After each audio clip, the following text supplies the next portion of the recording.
창세기의 질문과 함께하는 오늘의 묵상입니다.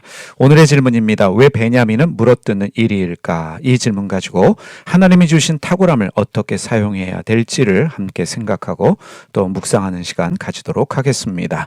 창세기 49장 27절 말씀 새 번역입니다. 베냐민은 물어뜯는 일이다. 아침에는 빼앗은 것을 삼키고 저녁에는 움킨 것을 나눌 것이다. 베냐민은 야곱의 막내 아들이면서 라헬이 요셉 다음으로 낳은 두 번째 아들입니다. 라헬은 베냐민을 낳다 세상을 떠났습니다. 야곱은 막내 아들 베냐민을 물어뜯는 일이 늑대라고 비유합니다. 물어뜯는 일이 늑대라는 표현은 베냐민 지파가 가진 용맹함과 끈질김을 축복하고 있는 말로 여겨집니다. 사사기 3장 14절에서 15절 새 번역으로 읽겠습니다. 그래서 이스라엘 자손이 8배 동안 모압 왕 에글론을 섬겼다. 이스라엘 자손이 주님께 부르짖으니 주님께서 그들에게 한 구원자를 세우셨는데 그가 곧 베냐민 지파 게라의 아들인 왼손잡이 에웃이다. 이스라엘 자손은 에웃을 시켜 모압 왕 에글론에게 조공을 보냈다. 사사시대에 모압의 압제를 받고 있던 이스라엘은 하나님께 구해달라고 기도했습니다. 하나님이 그들을 위해 한 구원자를 세워주셨는데 그가 바로 에웃입니다. 에웃은 베냐민 지파의 사람으로 왼손잡이였습니다. 왼손을 쓰는 사람을 부정적으로 보던 시대에 왼손을 쓰는 사람이 사사가 되어 민족을 구원하였습니다.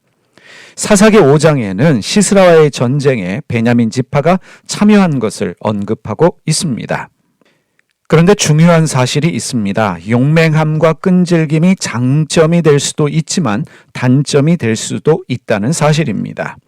용맹함과 끈질김이 나쁜 일에 사용된다면 그것은 고집스러운 잔인함이 될 수도 있습니다.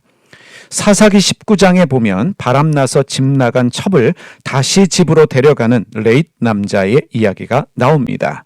이 남자가 베냐민 지파 사람들이 사는 땅에 들어가 한 노인의 집에 머물게 되는데 그 지역의 불량배들이 노인의 집에 몰려들어서 렛 남자와 관계를 가지기 위해 렛 남자를 끈질기게 요구했습니다. 결국 렛 남자는 자신을 요구하고 있는 베냐민 지파의 불량배들에게 자신의 첩을 내어주게 되었습니다. 불량배들은 밤새 렛 남자의 첩을 융간해 다음날 사망에 이르게 했습니다. 이 일에 분노한 렛 남자는 첩의 시신을 12조각 내게 되고 그 12조각의 시신을 이스라엘 온 지역으로 보냈습니다. 사사기 20장 12절에서 14절 말씀 새 번역으로 읽습니다. 이스라엘의 지파들이 베냐민 온 지파에게 사람을 보내어 이렇게 말을 전하였다. 당신들 가운데서 이런 악한 일이 일어나다니 어찌 된 일이요. 그러니 당신들은 이제 기브아에 있는 그 불량배들을 우리 손에 넘겨서 우리가 그들을 죽여 이스라엘에서 이런 악한 일을 없애게 하시오. 그러나 베냐민 자손은 그들의 친족인 이스라엘 자손의 말을 들으려 하지 않았다. 오히려 베냐민 자손은 이스라엘 자손과 싸우러 나가려고 모든 성읍에서 기브아로 모여들었다.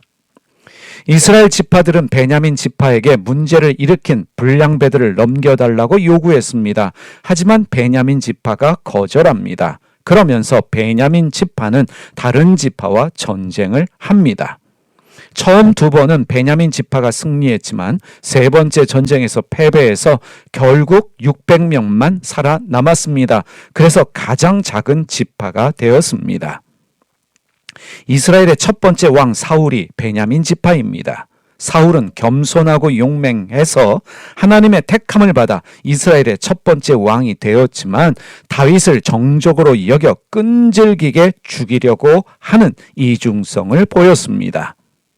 다윗이 압살롬을 피해 도망할 때 끈질기게 다윗을 저주하며 돌을 던지고 흙먼지를 뿌리던 시므이도 베냐민 지파입니다. 반면에 죽으면 죽으리라 각오로 민족을 구한 에스더가 있습니다. 모르드게가 있습니다. 바로 베냐민 지파입니다.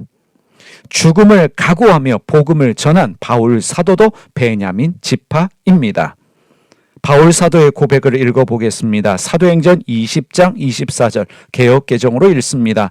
내가 달려갈 길과 주 예수께 받은 사명 곧 하나님의 은혜의 복음을 증언하는 일을 마치려 하면은 나의 생명조차 조금도 귀한 것으로 여기지 아니하노라.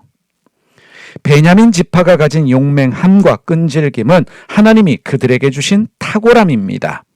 어떤 사람은 그 탁월함으로 나라를 구하고 복음을 전합니다. 어떤 사람은 사람을 죽이고 저주합니다.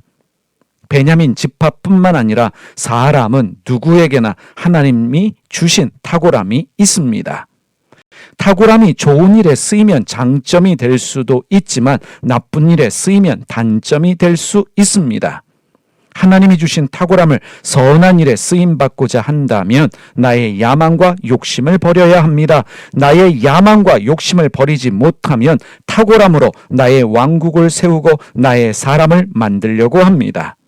사울왕은 야망과 욕심을 버리지 못하고 하나님이 주신 탁월함으로 다윗을 죽이려고 했습니다. 하나님과 이웃을 기억하고 섬기려 할 때 에스더, 바울과 같이 하나님 주신 탁월함으로 나라를 구하고 사람을 살릴 수 있습니다.